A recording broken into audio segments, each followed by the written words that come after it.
Welcome to Season 2 of the Happiness Mama podcast, where mindful mamas talk about consciously creating our happiest lives. I'm your host, Heather Ash, mama of two sweet girls, blogger and coach at happinessmama.com. In Season 2, we're focusing on self-care, which is an essential ingredient for being happy. I hope you enjoy this season as I talk to creative entrepreneurs and other mamas just like you about the relationship between self-care, self-love, and happiness. Thank you for listening, and remember, you deserve happiness. Hi, everyone. Thank you for listening to the podcast. I'm Heather Ash, your host, and this is episode 18 of the Happiness Mama podcast. So a couple of months ago, I felt called to do something that felt very vulnerable, something in the direction of one of my desires. And it was something with no guaranteed outcome. But by making this decision, it would be an act of moving towards a deeply held desire. For a while, I was thinking about this and turning it over in my mind, trying to decide whether I should take this action that felt very scary and vulnerable, and if so, how I should go about it. And I came across a Neil Gaiman quote in Tim Ferriss's book, his new book, Tools of Titans, and I want to share that quote with you now. The moment that you feel that just possibly you're walking down the street naked, exposing too much of your heart and your mind and what exists on the inside, showing too much of yourself, that's the moment you may be starting to get it right. And so that quote, and along with rereading some of Brené Brown's Daring Greatly, she's written so much about vulnerability, really helped me to decide to make a bold choice in the direction of my dreams. And so I'm not going to be telling you exactly what that was. I'm not ready to be quite that vulnerable, and I don't really think it would be appropriate or good for right now. But I still really wanted to talk to you about all of this that I've been going through today. So today, that Neil Gaiman quote came to my mind as I was thinking about what to talk to you about today. And while I'm not going to share the details of what exactly my act of vulnerability was, I am going to share with you how it made me feel, and then what has been happening in me since then, since I made that decision. Specifically, I want to talk to you about a struggle that I've been having and how I've been dealing with it. And that's what most of this episode is about. It's about what we can do when we struggle, because let's face it, life really is tough sometimes. Honestly, usually that's a sign that we're growing, and that feels great, and it's good to remember. It helps me to remember that, but it still is hard. It's still very hard. Knowing that you're growing and knowing that, well, this is a good sign, maybe, but that doesn't make it easier. Well, maybe a tiny bit, but not really, not enough. So, on with my story. So once I made my decision, I felt amazing. I felt awesome. I felt empowered. I felt like in doing what I had decided to do, I was strong and I was truly living into my values, and I knew I was doing the right thing, and that my choice and that step that I was taking was truly in alignment with me and my values. That felt great, and it felt really exciting, and I felt really liberated having made that choice. All right, so that was, as I said, about a couple of months ago, and since then I've been waiting to see results from this decision, and just kind of waiting to see what was going to happen. And honestly, wanting results now, if I'm honest. Waiting and wanting are two things that are just not easy. And sometimes they can be excruciatingly difficult depending on, how badly you want whatever this thing is. But I eventually settled down inside, thankfully, and I was feeling okay with the waiting. But then I started getting more tired of waiting and decided I really wanted to take action and try to do something, towards finding some answers. So that decision to do something felt right and it felt good. And when I took that step, I got some really encouraging, quick results.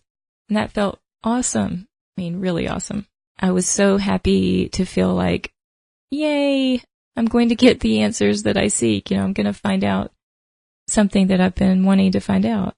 Then the results stopped. And then I was left in this major state of wanting answers, wanting to know something, but with no clear way of getting any answers. And so back to the waiting game. And let me tell you, I was not happy with this state of affairs.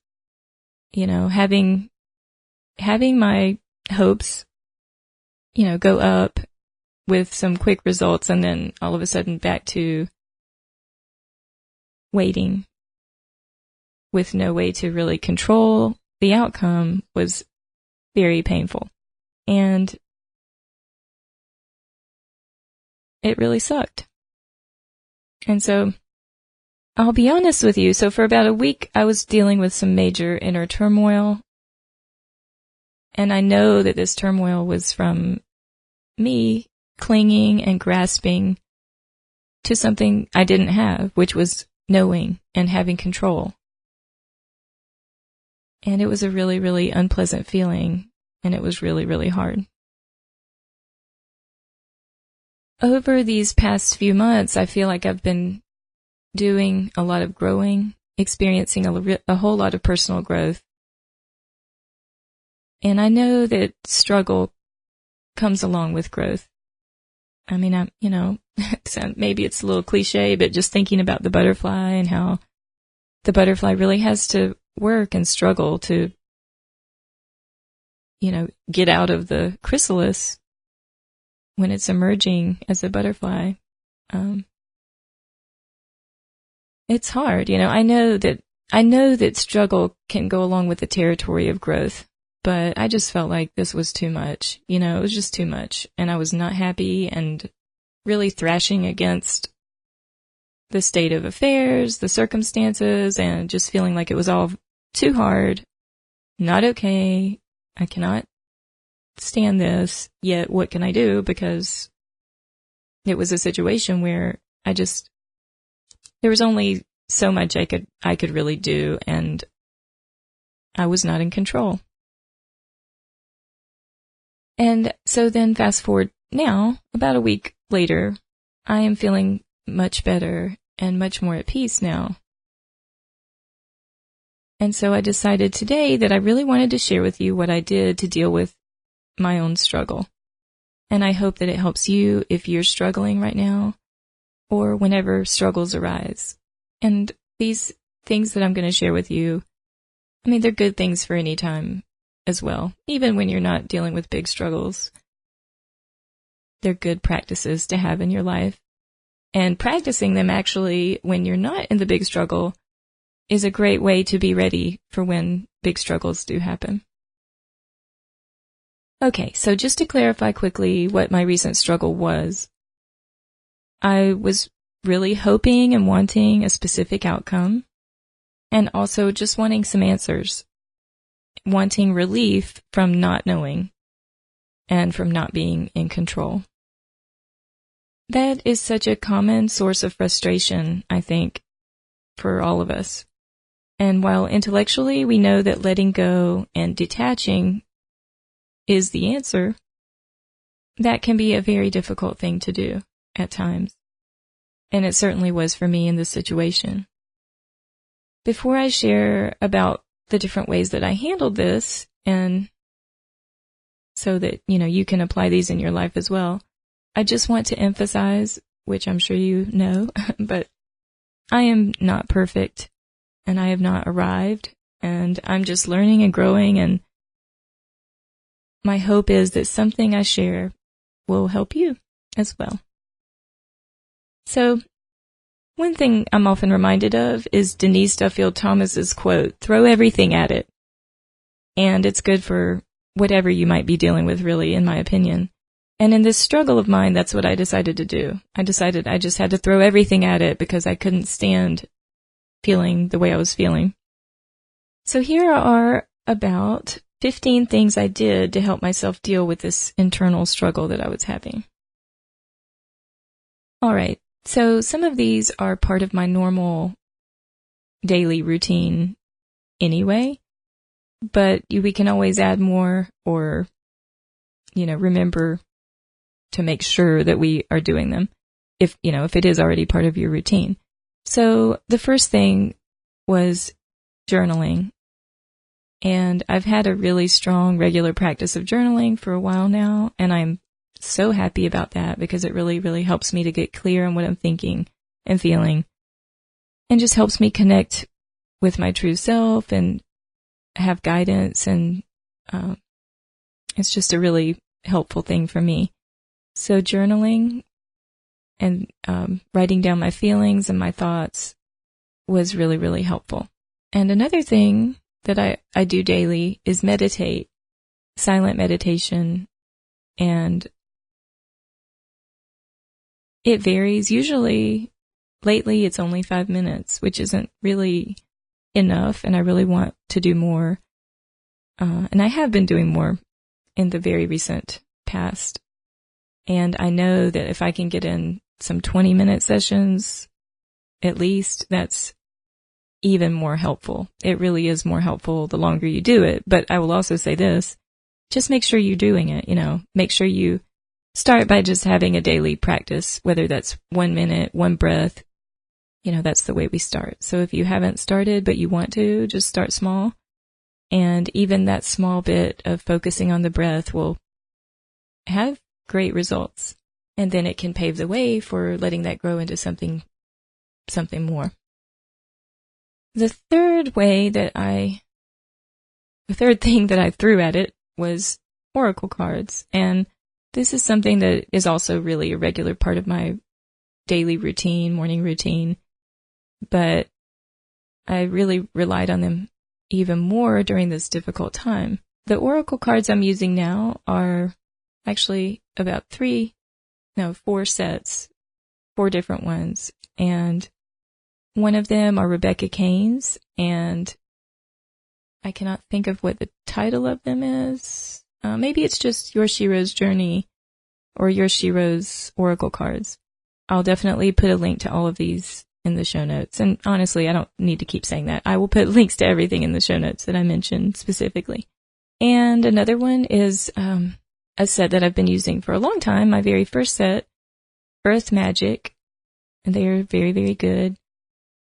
Another one is, actually, I recently got 2 new sets by Denise Linn, and I am loving her and just loving her work and feel like she's such a kindred spirit in so many ways. So these 2 decks are Native Spirit, which are really beautiful, have these beautiful nature scenes, and they're inspired by Native American beliefs and culture. Denise is part Cherokee, and I'm part Cherokee, so I'm, just feel a connection with her, plus just all of her ideas and beliefs about the importance of self-care, self-love, and other things. Anyway, those cards are wonderful and beautiful, and also I got her Gateway cards, which I really love too, and they're different. They have more simple, concepts, sort of, and simple drawings. They have, I guess it's paintings, but the pictures are different. They're actual pictures rather than photographs. So those are the sets I was using. And so the way I do it, just briefly, is I just think something like, what do I need to hear related to this situation, or something to that effect. Sometimes I might actually ask, what about this very specific situation do I need to hear? Or it might be more general, just what do I need to hear? And then I'll either pull 1 card or sometimes 3 cards and rarely 4 cards. And then I think about them, read in the little accompanying book about them, and then journal on whatever message I feel is coming. And they're so uplifting, and they always seem so perfect. Like I'm always pulling the most perfect cards for my situation. And another thing, it's so amazing how often I'll pull the same cards. Like I'll keep pulling the same cards over and over, even after I've shuffled. And it's clear that I truly am being guided, and that I'm getting the message that I need to hear. So that's a very good thing. So something else I did to handle this situation is to talk about it with close friends and with my mom. That felt vulnerable, very vulnerable, and it was a good thing. I will also say, though, that remember to be careful who you talk to about something if it's very dear to your heart, and also just remember to filter whatever they might have to say about this through the knowledge of whatever their limiting beliefs might be. Just know that we all have our own limiting beliefs, so remember that whatever they do feel and think about the situation may be affected by their own limiting beliefs. So another thing I did was to use affirmations, and one way that I did that was just speaking them out loud in the car. Another way that I used affirmations is with EFT, and this really brought me some relief. When we have these internal struggles like this, it can really cause pain, physical pain and mental pain. And definitely doing EFT is a great way to bring relief when you're feeling out of control and, upset and you're struggling. So if you'd like for me to do a demonstration of how to do EFT, I was thinking I might try to do a Facebook Live on this, even though I'm scared of doing a Facebook Live. But if anybody would really like me to do that, let me know and I will do it. So another strategy that I used was just remembering to love myself and to be gentle with myself and to accept my feelings, to not beat myself up for feeling how I was feeling. So when you feel really sucky and you're struggling, let your first step be to accept your feelings, even though they really are hard and you really wish you didn't feel that way. Accept them. Something else I did to help myself through this time was to read some encouraging books and listen to inspiring podcasts.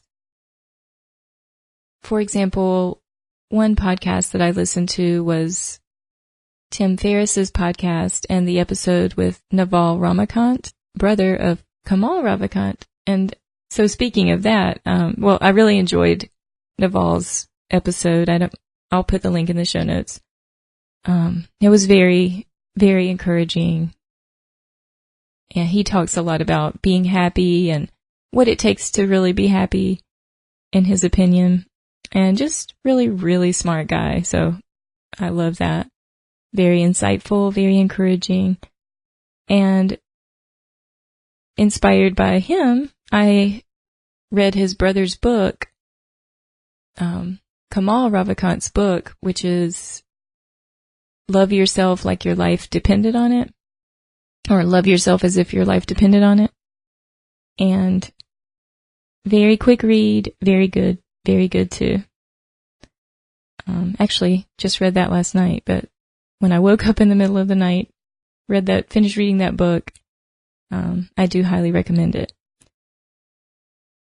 So any books that you have that encourage you, just pick them up and jump into reading the parts that you need to hear. I also, you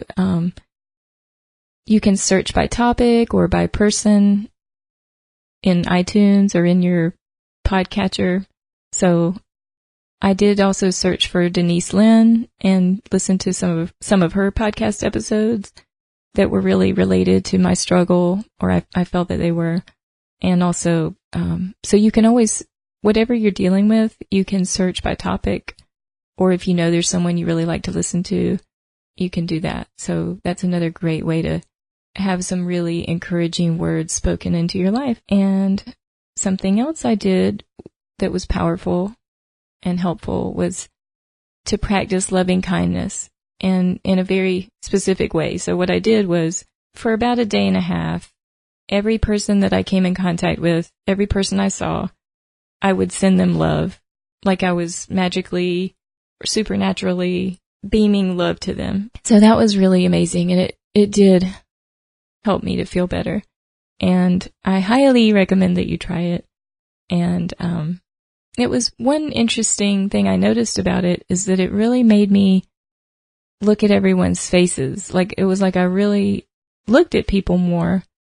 And I know that when we send out loving kindness, whether we're just, doing it without people around, sending people loving kindness, which is also called metta, when we're doing that, it brings love back to us. So it's really cool how, what you put out there comes back to you. Plus, just getting your attention off of yourself is a great way, feels good and helps you to let go. And it's that letting go that really brings peace. But it's also that letting go that isn't always very easy to do, practically speaking. I know it's a practice. So another strategy that I used is clearing clutter clearing. And this is something Denise Linn, who I mentioned, is really passionate about. And I actually just bought a couple of her books because I love those oracle cards so much. And so she speaks and talks a lot about this. But so we're talking physical clutter and emotional clutter. So, clearing any physical clutter just seems to have repercussions in our internal world. But also emotional clutter is important to clear. And you can do that through journaling, writing about your fears, your worries, anything that feels bad, just write it all down. Anything you need to let out, do that in writing. Something else I did was consciously stayed open to signs and also to listening to my intuition. And that felt really good. And it was so cool. I just, one sign that I've been encountering a lot is birds, and really feeling like right now in my life that birds are a symbol of like messages from the divine, or like knowing that I'm loved, I'm cared for, and that I can trust and have faith that all is working out, and that I'm supported and loved. And maybe I said that, but sort of a magical symbol of, divine love, and as what Gabby Bernstein would say, the universe has my back kind of thing. Anyway, that has felt really good. One specific time I'll share recently, well, obviously this is all very recent, but just a few days ago, I was waiting in a drive-thru for some food, and looked up, and there were these clouds in the sky, and it looked like a Canada goose flying to the left, and then this really cool cloud formation coming out, sort of shaped like a megaphone, but with these stripes. But anyway, it was like this total goose flying in the sky, cloud formation. So that was beautiful and really felt like a strong sign. And I've also noticed some recurring signs through the oracle cards. But basically, if you ask for a sign or you're looking for signs, I believe that you will find them. And not in a way like, oh, of course, but I mean, when we open our eyes, or if we ask for them, they will be provided, which is really reassuring. And yeah, that brings me to like really having faith and trusting and having gratitude, being thankful, and remembering, as I've said, that challenges often do arise during times of growth. So having that mindset of knowing I'm loved and knowing that I'm supported and knowing that I can feel grateful and thankful for what is in the moment, what is happening in the present, all that I have in the present, that was powerful. So both faith and gratitude. And then another one was listening to music that I like, and specifically, pulling up certain songs on YouTube. For example, one song that I really love is Israel Kamakawiwo Ole's version of Wonderful World.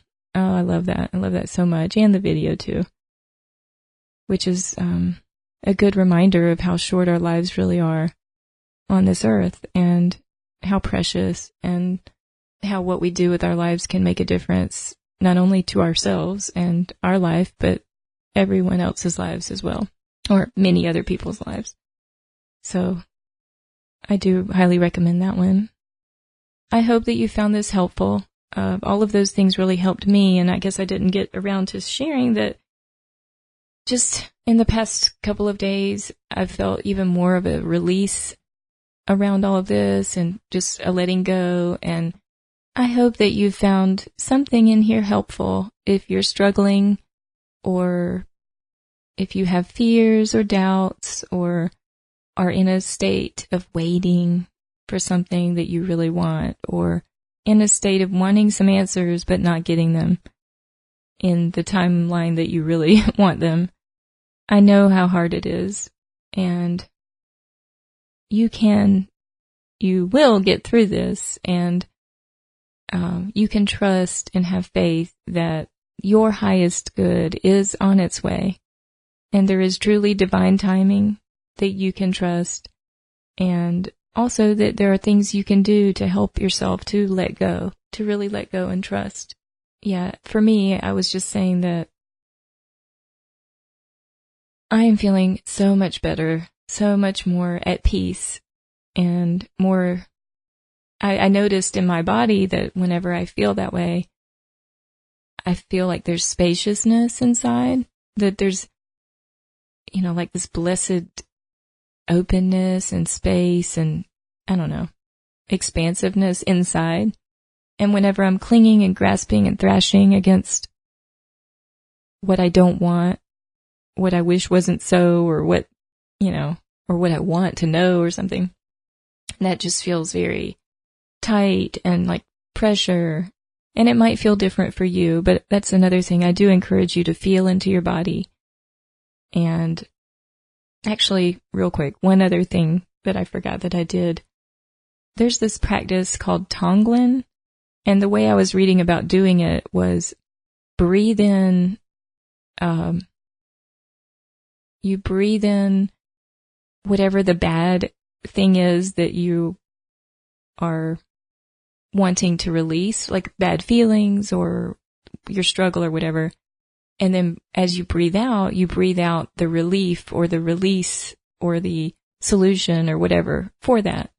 And you can do this for other people that you see suffering, or you can do it for yourself, or both. And I read about that in, I need to learn how to say her name for sure, but I think, Pema Chodron's book, When Things Fall Apart, which just happened to come in the mail the other day. So that's one more really specific strategy that you can use. All right. So, I'm sure you can tell that I'm still very close to this, and it's not totally resolved at all, and it is a practice of letting go. It's a practice of learning to do these things. And, so I'm right there with you if you are also struggling or have struggled or will struggle, right? It's just part of life, but, learning to let go and not hang on tightly to how anything is really a good answer, because things are always changing. And I also strongly believe that we will have our heart's desires. And I do truly have faith in that. So remembering that is a very good thing. And yeah, standing on your truth and your values, remembering and reviewing all that you hold to be true, and remembering your own self-worth is extremely powerful and helpful anytime as well. So I just wanted to share one other little thing that somehow relates to all of this, I think. And regardless, I just feel called to share it, and that is to refuse to see yourself as anything less than you truly are. Refuse to see yourself as less than you truly are. You are loved and you are wonderful. So remember. All right. So check the show notes for a link to get your free audiobook if you'd like to listen to some of the books that I talked about, like Brené Brown's Daring Greatly. You can try it for free, try Audible for free through using my link. And you can also follow me on Twitter, which is @_happinessmama. And join the Facebook group if you like, or let me know if you would like me to do a video on how to do an EFT.